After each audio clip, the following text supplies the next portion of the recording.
Hey everybody, it's the Mad Master here. I'm doing another part of this series that I entitled Albums That Changed My Life. And this one, I do not have on vinyl, unfortunately, but I do have it on compact disc. Of course, I'm not British, but anyways, it is Black Flag. If you can see it through the sunlight, or no sun, but you know, the light, the daylight. And it's damaged. It's not the one with Jealous Again on it, which I'll get to that story in a minute. So, this story is it'll have a lot of teen angst in it and so forth, but nevertheless, I will talk about this album. And it's still, a few months ago, maybe about 6 months ago or something, I listened to it again for the first time in years. I'm like, whoa, dude. So for the time, it was pretty extreme, honestly. Obviously, for 1981.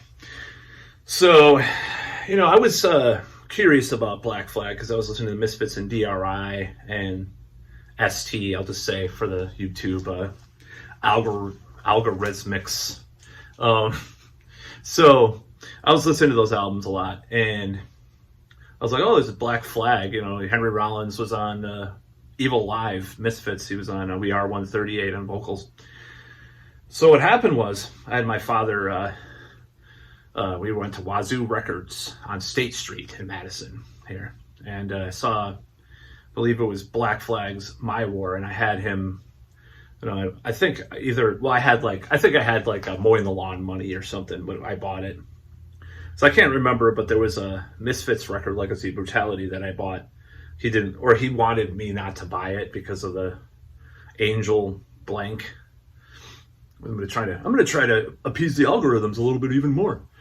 So that song that offended him, so I got My War, so I bought it. And I listened to it, I'm like, this is weird. Like, the first side reminded me, like, it was almost like, at least in my head, it was like new wave-ish, weird, like, that's just what I identified it as. It doesn't mean that it is. I'm just saying, like, it wasn't normal punk to me. It was just like this weird type of music. And I was like, it's kind of cool. It could be like it's a weird band. That second side, I'm like, what the hell is that? So, I liked it, but I didn't listen to it that much at that point. But I think it was a couple of months later, I got this album. And that's Damaged. And Damaged, whoo, I listened to that, and I'm like, you got Rise Above. So concurrently, there used to be this thing called USA Up All Night. And it was like this weird cable, like, movie show with these weird hosts like Gilbert Gottfried and people like that. They had they would host these B movies, but they censored the hell out of them, of course. I don't know if hell is acceptable. I'm trying to get more mainstream acceptance on YouTube, yeah. Almost pushing 1,000 subs, man. So, gotta stop the swearing, gosh darn it. Golly gee. So... I don't know if I'm doing that or not, but so they had this movie called Nightmares, which is a horror anthology with Emilio Estevez. Around the time he did Repo Man, he did this movie called Nightmares. Well, actually, he's in one of the segments. It was about a video game that comes alive and stuff. It's really awesome, actually. It's an underrated horror anthology if you check it out. It's very rare to find it. So it's hard to find. Sometimes streaming services have it. Maybe Tubi has it now. I don't know. But... nevertheless, they had this Black Flag song in it, and Rise Above, the first song on here. And I was like, whoa! And I don't know how I put it together that it was Black Flag, but I kind of figured it out. And then it was an awesome mix, by the way, of that song. They used a different mix, and I liked the mix from Nightmares, probably the best out of any of them. But I got this album. Actually, it was one of the first CDs I had. Not this one, but... that's another story for another time. For another day, like that Transformers Rodimus Primal says in his videos. For another day, with his East Coast accent. Anyways, it's a story for another day. I watch Transformers videos, I'm a dork. Anyways, so this whole thing with this album was just like, I was a teenager and was like, I identified with a lot of lyrics, like depression and, damaged... No More, Padded Cell, Life of Pain, the second side especially, or the second, the second part of half of the songs at least, and just so extreme. But this really solidified my punk metal crossover years. You know, I should probably put DRI in there too, and maybe I will do that. This album really changed my life because I got into Rollins band, poetry kind of stuff, and like, you know, his books. I bought some of his books and stuff, and I still have those. The first, you know, the first few books. What is he called? What was that book called? I'd have to find it, but he has a bunch of book, Black Coffee Blues and stuff like that. I bought that, and it got me this Teen Angst thing. It got me in a lot of more alternative kind of bands because SST Records. When I bought the My War, it had a catalog. SST Records. So I looked through that and Husker Du, what's that? You know, and I got that from the public library of all things, then Arcade. I got into all these kinds of bands. And that was kind of a big moment for me because it was like, you know, like that was a really interesting time frame to get into that stuff, like 1990 and stuff, because the next year, of course, was the end of all the 80s stuff because of the grunge thing, as I've talked about. So when I got into all that stuff, it was like I was kind of ahead of the pack a little bit, maybe not as much, but the alternative thing got big, you know. And I like some of it, I still do. You know, I never disliked Nirvana or Soundgarden, Alice in Chains. I don't really like Pearl Jam that much, other than the first album, kind of. You know, some of that stuff. And Melvins are okay. You know, some of their stuff's okay, and I like Helmet and stuff like that. But you know, and some of the other bands too. Soundgarden was probably my favorite one. Seeing live was great. But, you know, the Black Flag kind of like hardcore stuff, you know, I got into a lot of that stuff. You know, I tried to get into more of it other than like, you know, I tried to get into like Agnostic Front, Cro-Mags and stuff. That never really was my thing, but more like Black Flag kind of bands, you know. Black Flag were a unique band though, because you got all this like punk, sort of metalized punk kind of thing with all these noisy kind of motifs and riffs, very extreme for the time. And then you have these kind of jazzy solos from Greg Ginn, or whatever, free jazz, whatever you want to call them. And then Henry Rollins just went nuts on this album. That's him punching a mirror with fake blood on it, unfortunately, but he's not like Gigi. He doesn't go that far, but at least that, or at least for an album cover, right? He did go far live, but yeah, no fights and stuff. But yeah, this album really changed my life. It was just like, kind of represented my early teens because I really identified with Rollins's persona. And like, of course I didn't do enough about it. You know, it was like, I didn't go lift weights and stuff, which I should have. But, you know, I really identified with the lyrics, like the really Teen Angst kind of lyrics that were prominent on that and other albums. And then the sense of irony I did get. But the original version I had did have Jealous Again attached at the end, which was pretty cool because you got two releases for the price of one. You had Damaged and you had Jealous Again. But of course, you know, I bought the first 4 years way later too, but I had all the EPs. I actually had them all on vinyl at one point, like 6-pack. Nervous Breakdown, which I rebought actually in more recent years. You know, I don't think I had Louie Louie, the EP or the single, but I had Jealous, the 3 EPs, you know, the 3 EPs. Everything Went Black on vinyl. I had My War on vinyl. I didn't have Slip It In or I think I had Who's Got the 10.5 on vinyl too.